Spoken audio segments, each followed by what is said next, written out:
నమస్తే, welcome to good morning Telangana. నేను మీ Srisailam. So ఇక రాజకీయాలంతా కూడా ఒక్కసారిగా మారిపోతున్నాయి, తారుమారవుతున్నాయి. మొన్నటి వరకు బీజేపీ గ్రాఫ్ పెరుగుతూ వచ్చింది, బీఆర్ఎస్ గ్రాఫ్ పడిపోతూ వచ్చింది తెలంగాణ వ్యాప్తంగా. బట్ ఓవరాల్గా ఇప్పుడు మాత్రం సీన్ అంతా కూడా రివర్స్ అవుతుంది. బీజేపీ గ్రాఫ్ తగ్గుతూ ఉంటే బీఆర్ఎస్ గ్రాఫ్ పెరుగుతోంది.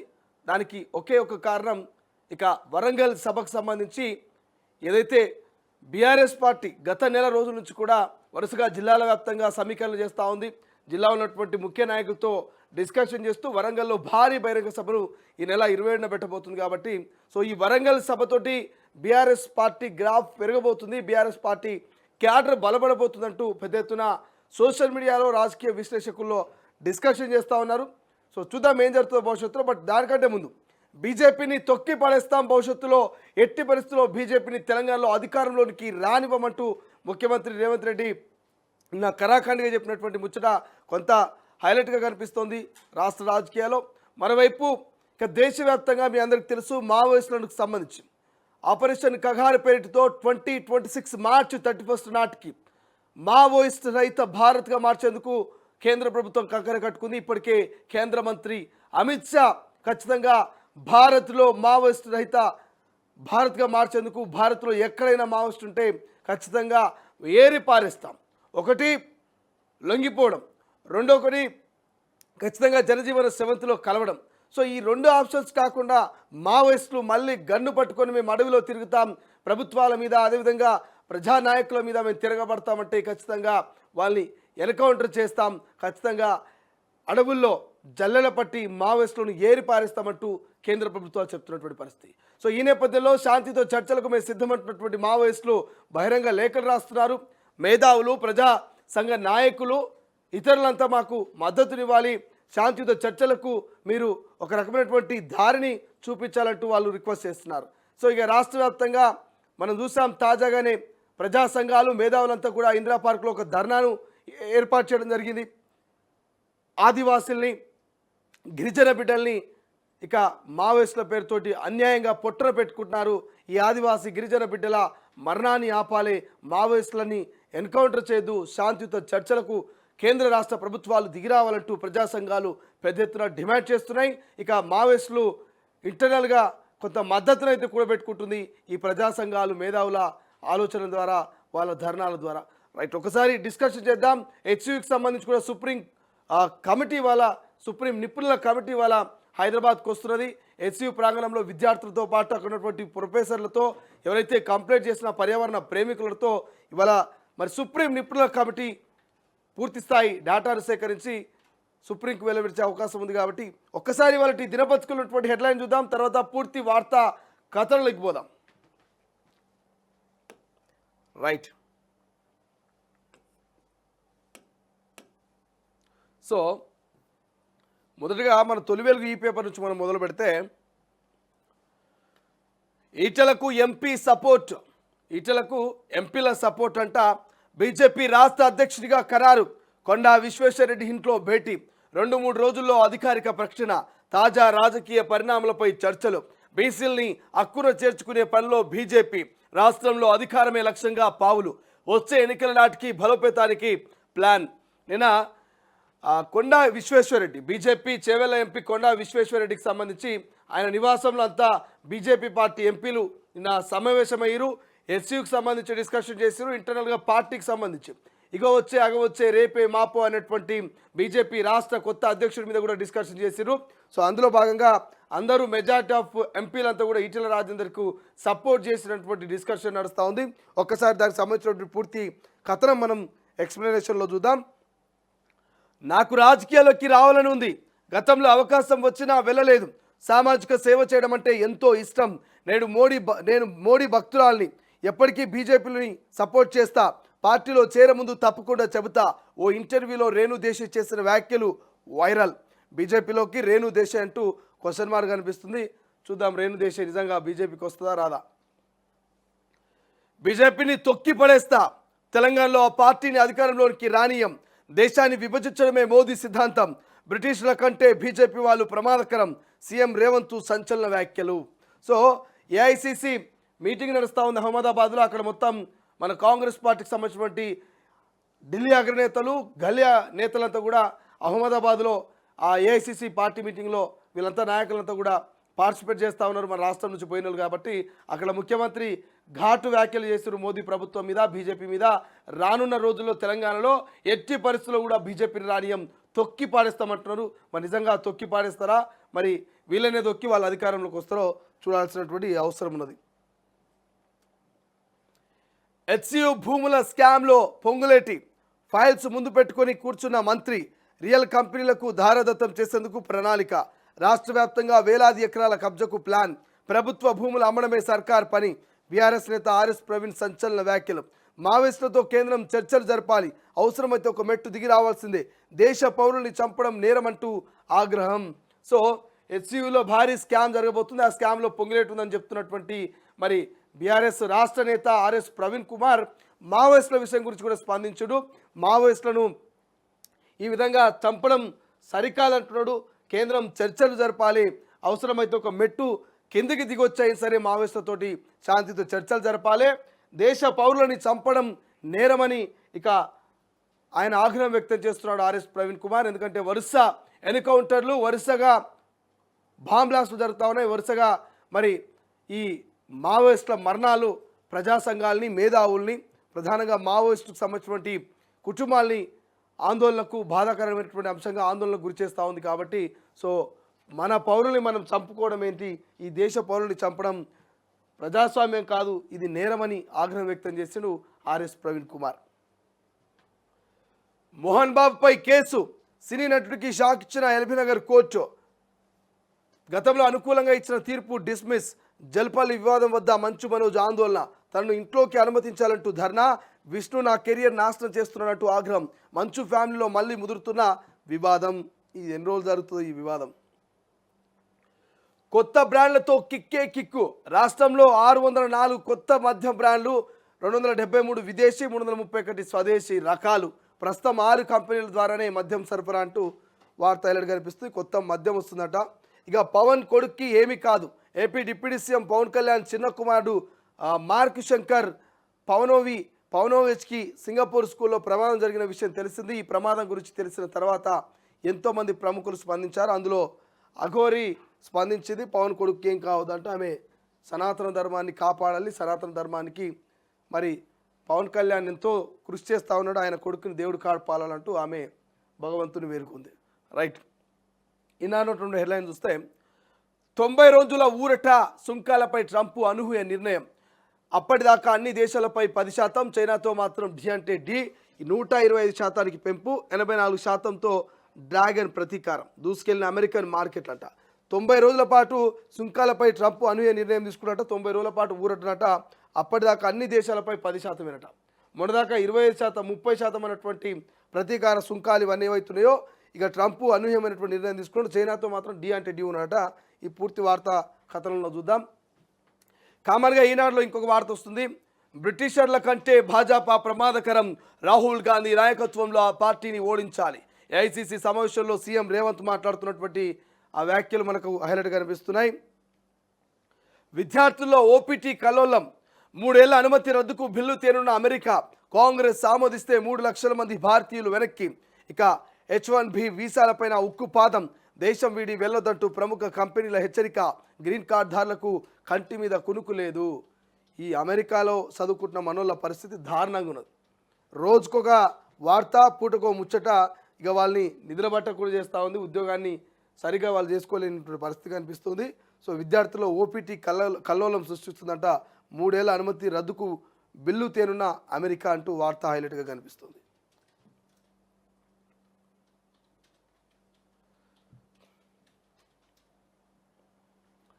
పాత వాహనాలకు ఐ సెక్యూరిటీ నెంబర్ ప్లేట్లు సెప్టెంబర్ 30లోగా బిగించుకోవాల్సిందే, లేదంటే బీమా సహా అన్ని సేవలు బంద్, కేసులు నమోదు చేస్తారట. సో హైలైట్ వార్త అని చెప్పుకోవచ్చు, ఇది బిగ్ బ్రేకింగ్ న్యూస్ అని చెప్పుకోవచ్చు. సో ఎవరైతే వాహనాలు నడుపుతూ ఉన్నారో వాహనదారులు అయితే మాత్రం అలర్ట్ కావాలి. సెప్టెంబర్ 30లోగా కొత్త నెంబర్ ప్లేట్లు కనుక మీరు ఐ సెక్యూరిటీ కొత్త నెంబర్ ప్లేట్ కనుక అమర్చుకోకపోతే మీ బండి మీద మీ మీద కేసు నమోదయ్యేటువంటి అవకాశం ఉంటుందట. మీకున్నటువంటి ఏదైతే పొల్యూషన్ కావచ్చు, అదేవిధంగా ఇన్సూరెన్స్కి సంబంధించి బీమాకు సంబంధించి ఈ సేవలన్నీ కూడా బంద్ అవుతాయట. ఈ కొత్త ఐ సెక్యూరిటీ నెంబర్ ప్లేట్ని ఖచ్చితంగా అమర్చుకోవాలంటూ ఇక్కడ వార్త కనిపిస్తుంది. సో ద్విచక్ర వాహనం అయితే 320 నుంచి 380, ఇక ద్విచక్ర వాహనం ఇంపోర్టెడ్ అయితే 400 నుంచి 500, కార్లు 700 దాకా, కార్లు ఇంపోర్టెడ్ అయితే 800 దాకా, 3 వీలర్ వాహనం అయితే 450 350 మధ్య, కమర్షియల్ వాహనం అయితే 800 అంటూ వార్త హైలైట్ కనిపిస్తుంది. ఎక్స్ప్లెయిన్ చేసుకుందాం దాని గురించి. ఎస్సీ వర్గీకరణ బిల్లుకు గవర్నర్ ఆమోదం అంటూ 59 ఉపకులాలు 3 గ్రూపులు 15% రిజర్వేషన్లు, త్వరలోనే వెలువడనున్న వర్గీకరణ ఉత్తర్వులు అంటూ హైలైట్ కనిపిస్తుంది. జూన్ 30 వరకు ధాన్యం కొనుగోలు పౌర సరఫరాల సంస్థ నిర్ణయం. ఇప్పటి వరకు 1838 కేంద్రాల్లో 95,131 టన్నుల కొనుగోలు అంటూ వార్త హైలైట్గా కనిపిస్తుంది. సర్కార్ జూనియర్ కళాశాలలో ఆన్లైన్ తరగతులు, ఎక్స్టెప్ ఫౌండేషన్ సహకారంతో నిర్వహణ. వచ్చే విద్యా సంవత్సరంలో 100 కాలేజీలు ప్రారంభం. ఆన్లైన్ తరగతులట సర్కార్ జూనియర్ కళాశాలలో. రైట్, ఇవి హైలైట్ కూడా. ఒకసారి ఆంధ్రజ్యోతి హెడ్లైన్ చూస్తే, రుణగ్రహీతలకు ఊరట, తగ్గనున్న గృహ వాహన వ్యక్తిగత రుణాల రేట్లు. ఇక ఈఎంఐ భారం కూడా. రిజర్వ్ బ్యాంకు రేపో రేటు 6.25% నుంచి 6%. పరపతి సమీక్ష నిర్ణయాలు ప్రకటించిన ఆర్బీఐ. ఇక మునుముందు మరింత తగ్గిస్తామంటూ సంకేతాలు. నేను సంజయ్ భారతంలో సంజయుడిని కాను, నాకు దివ్య దృష్టి లేదు, వడ్డీ రేట్లు ఇంకింత తగ్గుతాయో ఇప్పుడే చెప్పలేనంటూ ఆర్బీఐ గవర్నర్. ఇక తగ్గనున్న గృహ వాహన వ్యక్తిగత రుణాల రేట్లు అయితే తగ్గుతున్నాయట. ఇది ఒక శుభవార్త అని చెప్పుకోవచ్చు. హెచ్సియుకి అత్యధిక భూములు, మిగిలింది 1630 ఎకరాలు. అయినా సెంట్రల్ యూనివర్సిటీలో టాప్. ఇక పాత తరం యూనివర్సిటీలకు భారీగా భూ కేటాయింపులు, కొత్త తరం యూనివర్సిటీలకు 150 నుంచి 500 ఎకరాలే. భారీగా భూములున్న సెంట్రల్ యూనివర్సిటీలో వినియోగం తక్కువే, 25% మించి వాడుకోని వైనం. విద్యార్థుల సంఖ్యకు విస్తీర్ణానికి పొంతన లేదు. సెంట్రల్ యూనివర్సిటీ ఏర్పాటుకు 500 ఎకరాలు చాలన్న యూజీసీ. రాష్ట్రంలో జేఎన్టీయూహెచ్ ముఖ్యమంత్రి రేవంత్ చదివిన జేఎన్ఏఎఫ్యూలకు సొంత భూములే లేదు. లీజు భూమిలోనే కొనసాగుతున్న 2 విశ్వవిద్యాలయాలు. వస్తు భూమి ఉందట కానీ ఏం లాభం. పాత తరానికి 1800 ఎకరాలు, 2000 ఎకరాలు ఉస్మానియా యూనివర్సిటీ కూడా. ఇక ప్రతీకార సుంకాల అమలు 90 రోజులు నిలుపుదల. చైనా మినహా 75కు పైగా దేశాలకు ఊరటనిస్తున్న ట్రంప్ ప్రకటన. అప్పటిదాకా 10% వసూలు చేస్తామని వెల్లడి. తమపై చైనా విధించిన 84% సుంకానికి ప్రతీకగా ఆ దేశంపై టారిఫ్ 125% పెంచుతూ నిర్ణయం. ట్రంప్ ప్రకటనతో దూసుకుపోయిన అమెరికా మార్కెట్లు సుంకాలపై తమతో ఒప్పందాలు కుదుర్చుకునేందుకు పలు దేశాల నేతలు తహతలాడుతున్నారంటూ వ్యాఖ్య. ప్లీజ్ సార్ ప్లీజ్ అంటూ ప్రాధేయపడుతున్నారంటూ వెల్లడి. ఆ నేతలపై అసభ్యకరమైన భాషలో నీచమైన వ్యాఖ్య. మా కార్లపై దిగుమతి సుంకాన్ని 0కు తగ్గించండి, భారతదేశానికి యూరోపియన్ యూనియన్ విజ్ఞప్తి. ఇక కనీసం 30% ఉంచాలంటున్న పరిశ్రమ వర్గాలు. అమెరికాపై 25% సుంకాల విధింపునకు ఈయుసై కలిసి పనిచేద్దాం భారత్కు చైనా ప్రతిపాదన. సో ప్రతీకార సుంకాల అమలు 90 రోజులు నిలుపుదల నేపథ్యంలో ఇంకా స్టాక్ మార్కెట్ అన్ని పుంజుకున్నాయట. ఓన్లీ చైనా మీద మాత్రం 125% పెంచుతూ ట్రంప్ నిర్ణయం తీసుకుని దాని గురించి కూడా ఎక్స్ప్లెయిన్ చేద్దాం. ఇక ఆంధ్రజ్యోతిలో కామన్గా కనిపిస్తుంది, బ్రిటిష్ వారి కంటే బీజేపీ నేతలు ప్రమాదకారులంటూ మనకు హైలైట్ కనిపిస్తుంది. వారిని తరిమి కొట్టినట్లుగా దేశంలో బీజేపీని ఓడిద్దాం, తెలంగాణలో ఆ పార్టీని అడుగు పెట్టనివ్వం, గాడ్సే ఆలోచన వ్యాప్తికి ప్రయత్నిస్తున్న మోదీ అంటూ హైలైట్గా కనిపిస్తుంది. ఇక Hyderabad Amaravati greenfield highway Telangana triple నిర్మాణ వేగవంతం. శ్రీశైలం కారిడార్కు త్వరలో ఆమోదం. హైదరాబాద్ కల్వకుర్తి విస్తరణ ప్రారంభం. ఈ ఏడాది కాజీపేట రైల్వే కోచ్ ఫ్యాక్టరీ. ఆంధ్రప్రదేశ్లోనూ పలు ప్రాజెక్టులు ఓకే. విభజన అంశాల పరిష్కారానికి ఇరు రాష్ట్రాల అధికారుల భేటీలో కేంద్రం నిర్ణయం అంటూ వార్త హైలైట్గా కనిపిస్తుంది.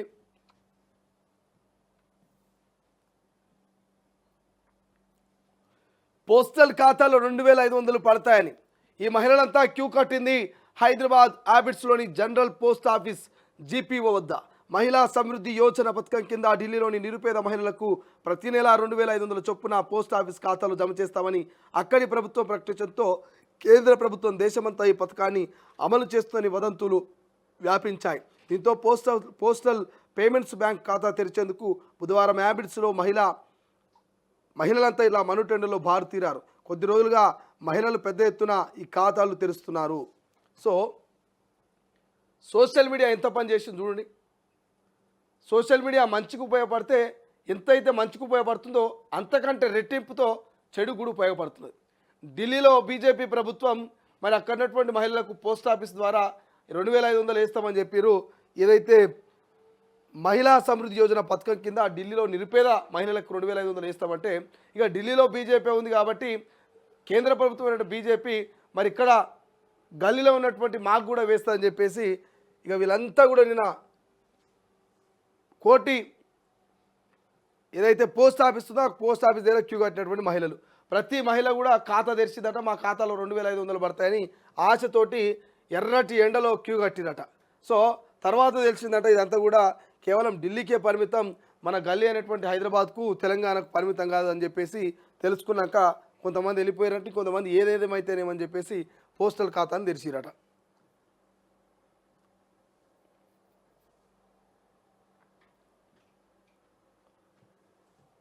వెలుగులో ఉన్నటువంటి హెడ్లైన్ చూస్తే బనకచర్లపై ఏపీ దూకుడు, సీఎం చంద్రబాబు చైర్మన్గా జలహారతి కార్పొరేషన్ అంట ఏర్పాటు చేస్తూ ఉత్తర్వులు జారీ చేస్తున్న ఏపీ, తెలంగాణ అభ్యంతరాలు బేఖాతర్. ఇక ప్రాజెక్టు పేపర్ పైనే ఉందని చెప్తున్న వేగంగా అడుగులు. 2 డైరెక్టర్లు, 16 మంది ఇంజనీర్లు, 3 అకౌంట్స్ ఆఫీసర్స్, ఒక సిఎఫ్తో క్యాడర్. ప్రభుత్వ పేరిట 10 విలువ చేసే 49 లక్షలకు పైగా షేర్ల బదలాయింపు. మరో 7గురికి ఒక్కో షేరు. ప్రాజెక్టు వ్యయం 80,000 కోట్లు. సో బనకచర్ల పైన ఏపీ చంద్రబాబు నాయుడు దూకుడుగా వ్యవహరిస్తూ ఉన్నాడట. చూద్దాం, దాని కూడా డిస్కషన్ చేద్దాం. గత 4-5 రోజుల నుంచి బనకచర్ల వార్త వరుసగా కనిపిస్తోంది మనకి. దేశమంతా కులగణన జరగాలి, ఎవరెంతో తేలాలి. తెలంగాణలో మేము చేసిన కులగణన దేశానికి ఆదర్శం. బీసీలకు 42% రిజర్వేషన్లు చారిత్రాత్మకం అంటూ రాహుల్ గాంధీ అంటుండే. ఇక మోదీ ఆర్ఎస్ఎస్కు ఇది నచ్చదు, అందుకే అడ్డుకుంటున్నారంటూ రాహుల్ గాంధీ కామెంట్ చేస్తూ ఉన్నారు. ఇక బ్రిటిషర్ల కంటే బీజేపీలు డేంజర్ అంటూ వార్త కనిపిస్తుంది. మరోవైపు ఏపీకి కొత్త రైల్వే లైన్ ప్రాజెక్టు 1332 కోట్లతో తిరుపతి పాకాల కాడ్బడి డబ్లింగ్ పనులకు కేంద్రం ఆమోదమట. హెచ్యు ల్యాండ్ ఎంత, లీగల్ డాక్యుమెంట్లు ఏమున్నాయి? యూనివర్సిటీ వీసీ నుంచి వివరాలు సేకరించిన బీజేపీ ఎంపీలు. హెచ్యుపై కేటీఆర్కు అంత ప్రేమ ఉంటే టీఎన్జిఓలకు అక్కడ భూములు మెట్ల ఇచ్చిండ్రు కొండా విశ్వేశ్వరరెడ్డి. ఇక పవర్లో ఉన్నప్పుడు ల్యాండ్స్ను యూనివర్సిటీ ఎందుకు రాసియాలని నిలదీత. శుద్ధపూస మాటలు మానుకోవాలంటూ సూచన. కంచగచ్చుబోలి ఇష్యూలో ఉన్న ఎంపీ ఎవరో కేటీఆర్ చెప్పాలి. రఘునందన్ రావు. యూనివర్సిటీ భూముల చుట్టూ కాంపౌండ్ వాల్ కట్టాలంటూ ప్రభుత్వానికి డిమాండ్. ఇక టారిఫ్లకు 90 రోజులు బ్రేక్ అంటూ హైలైట్ కనిపిస్తుంది. పాత వాహనాలకు హై సెక్యూరిటీ నెంబర్ ప్లేట్లు వేసుకోవాలంటూ ఇది ఒకటి హైలైట్ కనిపిస్తుంది. ఎస్సీ వర్గీకరణ బిల్లుకు గవర్నర్ ఆమోదం. నేడో రేపో ఉత్తర్వులు జారీ అనేది మనకు హైలైట్గా వెలుగులో కనిపిస్తుంది. ఒకసారి స్వేచ్ఛలో ఉన్న హెడ్లైన్ చూస్తే ఆల్మోస్ట్ స్వేచ్ఛలో కూడా తెలంగాణ దేశానికి ఆదర్శం, కులగణతో విప్లవాత్మక అడుగు అంటూ తెలంగాణలో 90% అణగారిన వర్గాల వారే మా సీఎం 42% రిజర్వేషన్పై తీర్మానం చేశారంటూ ఇక రాహుల్ గాంధీ అదేవిధంగా మంత్రులు మాట్లాడిన వ్యాఖ్యలు హైలైట్ కనిపిస్తున్నాయి. మరోవైపు శాంతి కుమార్కి నిరాశే, సిఎస్కు కొత్త పోస్టులు లేనట్టే, పదవీ కాలం కొనసాగింపు కూడా ప్రధాన కార్యదర్శి ఎపిసోడ్లో ట్విస్ట్ అంటూ అభిప్రాయాలు చెప్పిన మంత్రులు. ముఖ్యమంత్రిదే తుది నిర్ణయం. కొత్త సిఎస్ నియామకానికి నేతలు అధికారుల నుంచి ఫీడ్బ్యాక్. ఇక ఏపీ ఆఫీసర్కి ఇవ్వద్దంటూ మెజార్టీ అధికారులు మంత్రుల అభిప్రాయం. ఆర్టీఐ కమిషనర్ పదవి కోసం సిఎస్ ముమ్మర ప్రయత్నాలట. పోస్టర్లో హరీష్ మాయం, స్వేచ్ఛా కథనం అక్షర సత్యమట. పాపం హరీష్, అంతా కేటీఆర్ చేతులు అంటూ స్వేచ్ఛా స్టోరీ. తాజాగా రజతోత్సవ పోస్టర్లో కనిపించని హరీష్ ఫోటో. రగిలిపోతున్న సగటు బీఆర్ఎస్ కార్యకర్తలు. కీలక నేతను అవమానిస్తారా అంటూ మండిపాటు. పోస్టర్ లాంచ్ చేసిరు కదా, చలో వరంగల్ అని చెప్పేసి ఈ రజతోత్సవ బహిరంగ సభ. అందులో మరి హరీష్ రావు ఫోటో లేదట, అది ఒకటి హైలైట్గా కనిపిస్తోంది ఇది మనకు స్వేచ్ఛలో. అది కూడా మనం ఎక్స్ప్లెనేషన్లో చూద్దాం. ఇక బదిలీ పంచాయతీ కార్యదర్శుల ట్రాన్స్ఫర్ల వివాదాస్పదం. ప్రభుత్వానికి తెలిసే జరుగుతుందా? ఆ మంత్రి సొంత నిర్ణయమా? ఉమ్మడి వరంగల్ జిల్లాలో 9 నెలల కిందటే తాజాగా మరోసారి బదిలీకి రంగం సిద్ధం. స్థానిక ఎమ్మెల్యేల సిఫారసు ఉంటేనే ఉద్యోగం స్థిరం అంటూ ఒక వార్త హైలైట్గా కనిపిస్తుంది స్వేచ్ఛలో. ఇక ఇక ప్రభాకర్ అరెస్టు తప్పదా? ఫోన్ ట్యాపింగ్ కేసులో బిగిస్తున్న ఉచ్చు, పాస్పోర్ట్ రద్దు చేసిన అధికారులు, విదేశాల నుంచి రప్పించేందుకు చర్యలు, విచారణకు పిలిచి అరెస్ట్ చేస్తారా? ముందస్తు బెయిల్కు ప్రభాకర్ రావు పిటిషన్ అంట. ఈ ప్రభాకర్ రావు ఎప్పుడు వస్తారో, ఈ పంచాయతీ ఎప్పుడు దిగుతుందో కానీ నెలలు తరబడి దీని గురించి డిస్కషన్ నడుస్తూ ఉంది. ప్రభాకర్ రావు ఒక్కడొస్తే కథ మొత్తం ఇక ఫుల్ స్టాప్ పడ్డట్టే. ఏళ్ళ తరబడి నడిచిన డైలీ సీరియల్కు మరి ఎండింగ్ ఎంత ముఖ్యమో ఈ ప్రభాకర్ రావు అరెస్ట్ కూడా ఫోన్ ట్యాపింగ్కు అంతే ఇంపార్టెంట్. దిశలో చూస్తాం ఒక్కసారి. దిశలో ఉన్నటువంటి హెడ్లైన్ చూస్తే ఇక గ్రూప్ 1 అభ్యర్థుల సర్టిఫికేట్ వెరిఫికేషన్ అంటూ 16, 17, 19, 21 తేదీలో పబ్లిక్ గార్డెన్లోని సూరవరం ప్రతాప్ రెడ్డి యూనివర్సిటీలో టీజీపీఎస్సీ వెల్లడి. సూరవరం ప్రతాప్ రెడ్డి యూనివర్సిటీ అంటే ఇప్పుడు పొట్టి శ్రీరాములు తెలుగు యూనివర్సిటీ అనమాట, పేరు మారింది కదా. ఇక త్వరలో కొత్త ఆధార్ యాప్ అంట. ఫేషియల్ రికగ్నైజేషన్, క్యూఆర్ కోడ్ ఫీచర్లతో రూపకల్పన, కార్డు వెంట తీసుకెళ్లే అవసరం లేకుండా ప్రకటించిన కేంద్ర ఐటీ మంత్రి అశ్విని వైష్ణవ్ ప్రకటించిన త్వరలో కొత్త ఆధార్ యాప్ వస్తుందట. టారిఫ్ రిలీఫ్ అనేది మనకు హైలైట్ కనిపిస్తుంది దిశలో. దాంతోపాటు బ్రిటిషర్ల కన్నా బీజేపీ డేంజర్ అంటూ ఆ పార్టీకి తెలంగాణలో అవకాశం ఇవ్వంటూ నిన్న ముఖ్యమంత్రి మాట్లాడిన మాటలు హైలైట్గా కనిపిస్తున్నాయి. అధికారులపై సీఎం సీరియస్ అంట. కంచగచ్చుబోలి భూ అంశాన్ని సరిగా డీల్ చేయలేదంటూ, సరైన ప్లాన్ లేకుండా ఫీల్డ్కి ఎలా వెళ్తారంటూ ప్రశ్న, సమస్యలను ఎందుకు అంచనా వేయట్లేదంటూ అసహనం, ఇంతమంది బ్యూరోక్రాట్స్ ఉండి ఏం లాభం అంటే ఫైరు. ఇక టీజీఐఐసి సీఎంఓ అధికారుల వల్లే కొత్త తలనొప్పులు వస్తున్నాయట.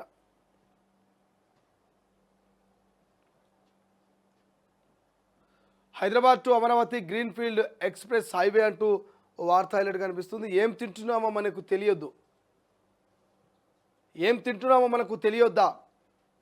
ప్యాకేజ్డ్ ఫుడ్ లేబుల్స్పై పోషకాల వివరాలు ఉండాలి. 3 నెలల్లో సేఫ్టీ రూల్స్ అమలు చేయాలంటూ కేంద్రానికి సుప్రీంకోర్టు ఆదేశమట. ఏం తింటున్నామో మనకి ఎట్లా తెలుస్తుంది? మరి అడ్డమైన తింటున్నాం. షుగరు, బీపీలు, థైరాయిడ్ తోటి ఆగమాగమై దవాఖాన పాలవుతున్నాం. పాత వాహనాలకు ఐ సెక్యూరిటీ నెంబర్ ప్లేట్లు అంటూ కూడా హైలైట్ కనిపిస్తుంది. లేదంటే ఇన్సూరెన్స్, పొల్యూషన్ సర్టిఫికేట్కు నో ఛాన్స్. సెప్టెంబర్ 30 వరకు అవకాశం. రాష్ట్ర ప్రభుత్వ ఉత్తర్వులు జారీ అట. రేవంత్ పని అయిపోయింది, ఆయనకు రాహుల్ అపాయింట్మెంట్ ఇవ్వట్లేదు. సీఎం స్వలాభం కోసం హెచ్సియులో ప్రకృతి విధ్వంసం. మళ్ళీ కేసీఆర్ను కోరుకుంటున్న ప్రజలంటూ హరీష్ రావు సీరియస్. ఇక గృహ రుణాలపై తగ్గనున్న వడ్డీ అంట. ఇక రెపో రేటును 6% తగ్గించిన ఆర్బీఐ. గోల్డ్ లోన్స్పై త్వరలో మార్గదర్శకాలు. ద్రవ్యోల్బణ అంచనా తగ్గింపు. మర్చెంట్ లావాదేవీల పరిమితి పెంచేందుకు ఎన్సీసీఐకి అనుమతి. ఆర్బీఐ గవర్నర్ సంజయ్ మల్హోత్రా వెల్లడి. రైట్, నమస్తే తెలంగాణ చూద్దాం. ఏం లేదు, ఇక జంగల్ దంగల్ అన్నది ఇది అడవి కాదన్న వాడు మూర్ఖుడే అంటూ హెచ్సియు కళ్ళ ముందు 400 ఎకరాల అటవీ ప్రాంతం అడవే కాదంటూ చట్టాలను చదవకుండా అడ్డగోలు వాదనలు. బహిరంగ ప్రదేశాల్లో చెట్లు పెరిగిన అడవే అంటున్న చట్టాలు. సో ధాన్యం అమ్మకాల ధైన్యం అంట. పెట్రోల్ ధరలతో మోదీ సర్కార్ దోపిడీ అంటూ వార్త కనిపిస్తుంది. ఫోటోల కోసం అయితే మేము సమయం ఇచ్చి చర్చిస్తామంటే వస్తామంటూ ఎవరైతే ప్రిన్సిపల్ సెక్రటరీ కావచ్చు, అదేవిధంగా హెచ్సికి సంబంధించినటువంటి ఉద్యోగస్తులు వీళ్ళంతా కూడా డిప్యూటీ సీఎం పేషీలోని ఉన్నతాధికారులతో ఉద్యోగ సంఘాల జేఏసీ నేతల వ్యాఖ్యలట. సో ఇది ఇప్పటివరకు మనకు హైలైట్గా ఉన్నటువంటి అంశాలన్నీ కూడా మనం చూస్తే, సో ఇప్పటివరకు హైలైట్గా నిన్న రేవంత్ రెడ్డి చేసినటువంటి వ్యాఖ్యలు బీజేపీ మీద ఏదైతే రానటువంటి రోజుల్లో బీజేపీని అధికారంలోకి రానివ్వం తెలంగాణలో అంటూ సిడబ్ల్యూసీకి సంబంధించినటువంటి సమావేశంలో మాట్లాడినటువంటి అంశం హైలైట్గా కనిపిస్తుంది. దాంతోడు ఇక హైలైట్గా అంటే హెచ్సికి సంబంధించిన వివాదం మనకు ప్రధానంగా కనిపిస్తుంది. మరోవైపు పాత బండ్లకు కూడా కొత్త ఐ సెక్యూరిటీ నెంబర్ ప్లేట్లను అమర్చుకోవాలనేది హైలైట్ కనిపిస్తుంది. 3-4 అంశాలు హైలైట్ కనిపిస్తున్నాయి. ఒకసారి పూర్తి ఎక్స్ప్లెనేషన్లోకి పోయి మనం ఎక్స్ప్లెయిన్ చేస్తున్నట్టు. ప్రపంచంలో ఏ మూల ఏ క్షణం ఏం జరుగుతుందో వేగంగా తెలుసుకోవడానికి తొలి వెలుగు వాట్సాప్ ఛానల్ని ఫాలో చేయండి.